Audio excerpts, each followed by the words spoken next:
আল্লাহ নবী বলেছেন এমন একটা জৈশ আসবে যে জৈশ ফালা নি'মাল আমিরু আমিরুহা ওয়ালা নি'মাল জৈশু যালিকাল জৈশ। কতই না উত্তম সেই বাহিনীর আমির আর কতই না উত্তম সেই সেনাবাহিনী। পৃথিবীর কোনো পরাশক্তি তাদের সাথে যুদ্ধ করে পারবে না। আস্তে আস্তে আস্তে আস্তে ওরা বাইতুল মুকাদ্দাস পর্যন্ত জয় করবে, কেউ ঠেকাতে পারবে না। এখন বিশ্বের চিত্র দেখে কি আপনার এটা মনে হচ্ছে? এখন বিশ্বের চিত্র দেখে কিন্তু মনে হচ্ছে না। এখন বিশ্বের চিত্র দেখে মনে হচ্ছে সবকিছুই আমাদের নেগেটিভ, আমাদের এগেইনস্টে যাচ্ছে, তাই না? পুরো বিশ্বে আমাদের কোনো খেলাফত নাই। একটু বোঝেন, পুরো বিশ্বে আমাদের কোনো খেলাফা স্টেট নাই। খেলাফা স্টেট মানে কি? খেলাফা স্টেট মানে ওমর রাদিয়াল্লাহু আনহুর মতো শাসন, আল্লাহর রাসূলের মতো শাসন, উসমান, আবু বকর, আলীর মতো শাসন রাদিয়াল্লাহু আনহুম আজমাইন। মানে যে স্টেটের মধ্যে আল্লাহ পাকের লস ছাড়া অন্য কোনো লস চলে না। হ্যাঁ, কোনটা চলে? যেটা আল্লাহ এবং তার রাসূলের আইনের অনুকূলে সেটা চলে, প্রতিকূলে কোনো কিছু চলে না। এটা খিলাফা স্টেট। সেখানে যে আমির বা যে নেতা সে আল্লাহর কাছে জবাবদিহিতায় বাধ্য, জনগণের কাছে জবাবদিহিতায় বাধ্য না। আমার কথা বুঝতে পারছেন? সেখানে বেশিরভাগ মানুষ কি বললো সেটা বড় কথা না, আল্লাহ এবং তার রাসূল কি বললেন সেটা বড় কথা। মানে বেশিরভাগ মানুষ যদি বলে সুদ হালাল, তার মানে এই না যে হালাল হয়ে যাবে। বুঝতে পারছেন কথা? আর বেশিরভাগ মানুষ যদি বলে মদ হালাল, তার মানে এই না যে মদ হালাল হয়ে যাবে। মনে করে আপনি ভোটাভুটি দিচ্ছেন, ভোটাভুটি করছেন, এখানে বেশিরভাগ বললো যে মদ হালাল হোক, খাওয়া যাবে, ভালোই তো। হ্যাঁ, বিপর্দায় চললে ভালোই, আমরা মেয়েদেরকে দেখতে পারলাম, নাউজুবিল্লাহ। তারপরে সুদ হালাল হলে কি সমস্যা? সবাই খেয়ে আমরা খেলে কি সমস্যা? তো এখন বেশিরভাগ রায় এদিকে পড়লো, আর এই 10-5টা মুসলিম মিসকিন তারা বলছেন না এগুলো হারাম। খিলাফা স্টেট মানে হচ্ছে ওই 10 জন মানুষের রায় গ্রহণযোগ্য হবে, এই 100 জনেরটা হবে না।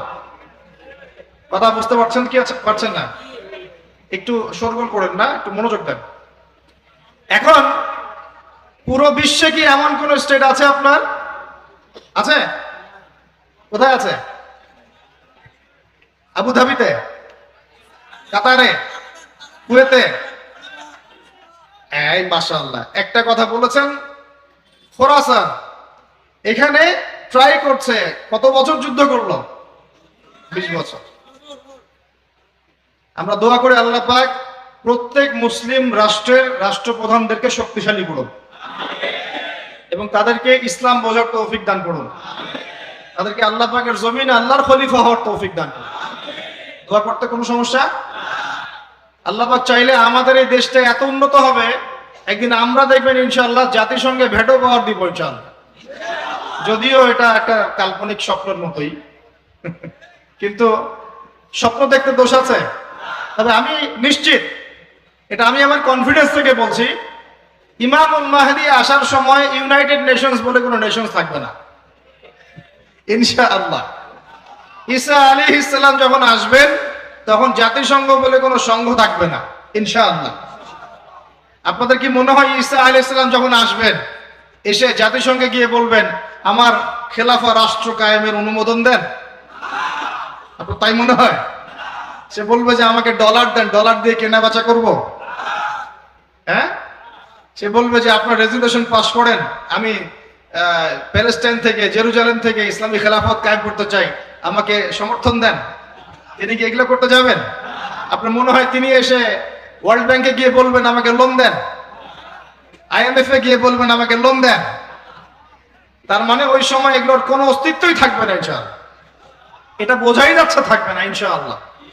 এখন কথা শোনেন, সারা ওয়ার্ল্ডের অবস্থাটা একটু দেখেন, আমাদের অবস্থা দেখেন। আমাদের কি এরকম কোনো খিলাফা স্টেট আছে? নাই। শেষ হয়ে গেছে কত সালে? 1914 সালে। কত সালে? তার আগ পর্যন্ত কিছু কিছু জায়গায় এটা ছিল। 14 সালে ধ্বংস হলো কার হাতে? ব্রিটিশদের হাতে। কার হাতে? আর ভিতর থেকে কিছু মুনাফিক কাজ করেছে, নাজদিরা। এই নাজদিরা ব্রিটেনের সাথে হাত মিলিয়ে জেরুজালেম দখল করে এটাকে ইহুদিদের হাতে তুলে দিয়েছে। খুশি হলেন? ব্রিটেন এটা দখল করে কিন্তু নিজে সেখানে থাকে নাই, সে ওটা দখল করে ইহুদিদের জন্য খুলে দিয়েছে। আর আপনাদেরকে জানিয়ে রাখি, এই ঘটনার 2000 বছর আগ পর্যন্ত এই ইহুদিরা এখানে ঢুকতে পারে নাই। কত হাজার বছর? 2000 বছর পর এই ঘটনা ঘটেছে। তাহলে ঘটনাটা আপনার কাছে বিস্ময়কর মনে হচ্ছে না?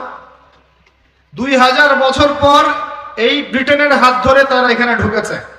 আর আমাদের মুসলিমদের মধ্যে নাজদিরা সহযোগিতা করেছিল। এই 5000 পাউন্ড, মাসিক 5000 পাউন্ডের বিনিময়ে উম্মার সাথে গাদ্দারি করে ব্রিটেনের সাথে হাত মিলিয়ে তুর্কিদের বিরুদ্ধে যুদ্ধ করেছে। চিন্তা করতে পারেন? এই যে রাজাকার একটা কথা বলি না আমরা, এটা প্রত্যেক যুগে যুগেই ছিল।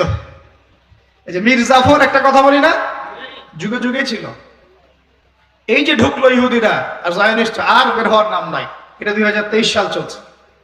আর আপনাকে বলে দিলাম যে ওরা তো আর এখানে বেড়াইতে আসে নাই, আসছে পুরো হোলি ল্যান্ডটা দখল করে দাজ্জালের জন্য এই রাষ্ট্রটা উন্মুক্ত করতে, যাতে সে এখান থেকে পুরো বিশ্ব শাসন করতে পারে।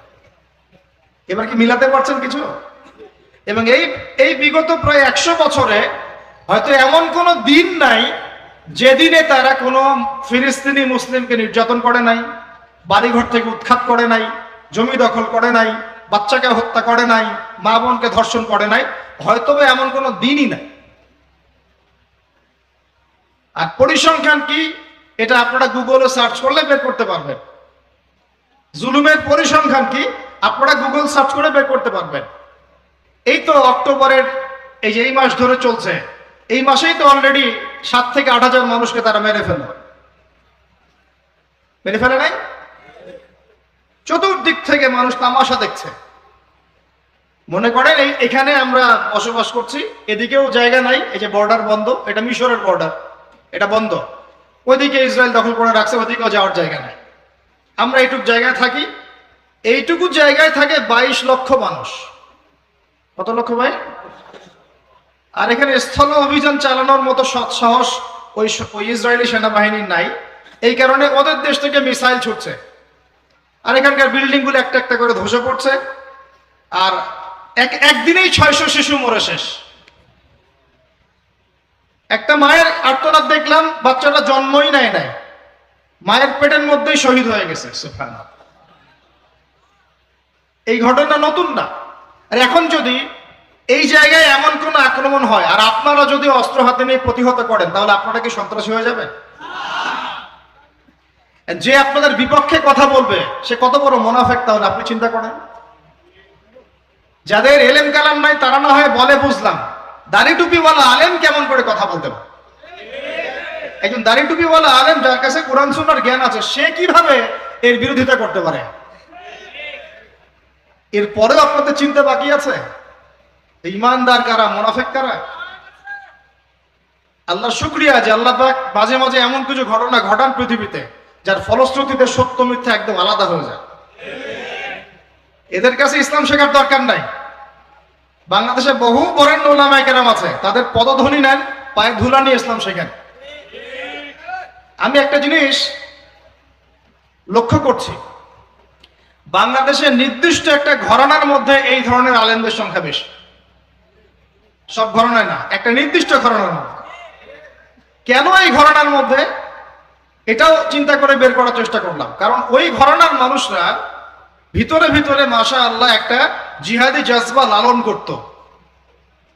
আমাদের ওলামায়ে দেওবন্দ ব্রিটিশ পিরিয়ডে যা যা করেছে এটা তো আপনারা জানেনই। ওই ঘরানার ভিতরে এমন কিছু মানুষ মানে দিন দিন তৈরি হচ্ছিল, যারা দাওয়াত, জিহাদ, একামতে দিন এই কনসেপ্টগুলো লালন করত। তো টেকনিক্যালি ওই ঘরানার মধ্যে এমন কিছু মুনাফিক মার্কা দাড়ি টুপি বলা ঢুকিয়ে দেওয়া হয়েছে যে ওই ঘরানার মানুষদের, ওই ভাইদের জন্য ঈমানটা নষ্ট হয়ে যায়। তোমাদের জন্য আফসোস, তোমরা বুঝতে পারলা না যে সে তোমার বন্ধু না, তোমার শত্রু। সে তোমার আকীদা বিশুদ্ধ করতে আসে নাই, তোমাকে মুনাফিক বানাতে এসেছে। আকীদা শেখার অনেক বড় বড় শায়েখ আছে বাংলার মাটিতে, ওইখানে এসে শিখো। এমন আকীদা শিখতে যায় না যাতে ইসলাম থেকেই বের হয়ে চলে যায়। জালেমদের পক্ষ নিতে হয়, মাজলুমের বিপক্ষে কথা বলতে হয়, এমন আকীদা শেখার দরকার নেই। আমার কথা কি বুঝতে পারছেন? এর চেয়ে খোলামেলা বলা সম্ভব না। সমাজদার গেলে ইশারা কাফি বুঝে নেন। মূল কথা হচ্ছে, সত্যি কথা হচ্ছে, আমরা এখন একটা কোণঠাসা অবস্থা আছি কি নাই? ওয়ার্ল্ডের মধ্যে আপনার এরকম কোনো জায়গা নেই। আমি বুঝালাম, এই জায়গায় যদি এত ঘনবসতি থাকে, মা বোনরা থাকে, শিশুরা থাকে, এদিকে বর্ডার বন্ধ, ওইদিকে ইসরায়েলি আগ্রাসন, তার মধ্যে আপনার পানি নাই, ইলেকট্রিসিটি নাই, খাবার নাই, আর আমি যে আপনাকে কিছু ত্রাণ পৌঁছাবো সেই সুযোগও নাই। একটা বিমান যে হায়ার করে আপনার কাছে গিয়ে ওখানে ল্যান্ড করব, ল্যান্ড করে ত্রাণ দিব, সেই সুযোগ আমার কাছে নাই। চতুর্দিকে আমার চারপাশে প্রায় 12টা মুসলিম কান্ট্রি আছে, সৌদি আরব আছে, কাতার, কুয়েত, জর্ডান, লেবানন সবই আছে। ইরান মাঝে মাঝে অস্ত্র দিয়ে সাপোর্ট দেয়, হিজবুল্লাহ মাঝে মাঝে অস্ত্র দিয়ে সাপোর্ট দেয়, দ্যাটস অল, এতটুকুই। আর মাঝে মাঝে যখন এখানে বোমা হামলা করা হয়, নির্বিচারে মানুষকে হত্যা করা হয়, তারপরে কিছু ত্রাণ পাঠায় জাতিসংঘ দেখানোর জন্য যে আমরা তোমাদেরকে খাওয়াই। তো এখন বলেন, এই মানুষগুলোর দুঃখ দুর্দশা আমরা কি আসলে বুঝতে পারছি? উম্মার অবস্থা কখনো এমন ছিল না, আল্লাহর কসম করে বলছি, উম্মার অবস্থা কখনো এমন ছিল না। চতুর্দিক থেকে মানুষ যেন গ্যালারিতে বসে ওদের মৃত্যু দেখতেছে, মজা করতেছে। গ্যালারিতে বসে ফুটবল খেলা মানুষ যেমন করে দেখে, এইভাবে আরবের রাষ্ট্রের নেতারা বসে বসে ওদের মৃত্যু দেখতেছে। বাংলাদেশের মতো ছোট দেশ যে সাহসটা দেখায়, ওরা সেই সাহস দেখাতে পারে না। ওয়াল্লাহি আল্লাহর কসম, যদি আমরা মুসলিম কান্ট্রি হতাম এবং আমাদের যদি এরকম অস্ত্র শস্ত্র শক্তি সামর্থ্য থাকতো, আমরা ওদের বিপক্ষে জিহাদের সৈন্য পাঠাতাম ইনশাআল্লাহ। আমি অনুরোধ করব, রিকোয়েস্ট করব, যদি আমাদের সরকারের প্রশাসনের ওই ক্ষমতা থাকে, তারা যেন এই জালেমদের বিরুদ্ধে আমাদের পক্ষ থেকে সৈন্য পাঠায় ইনশাআল্লাহ।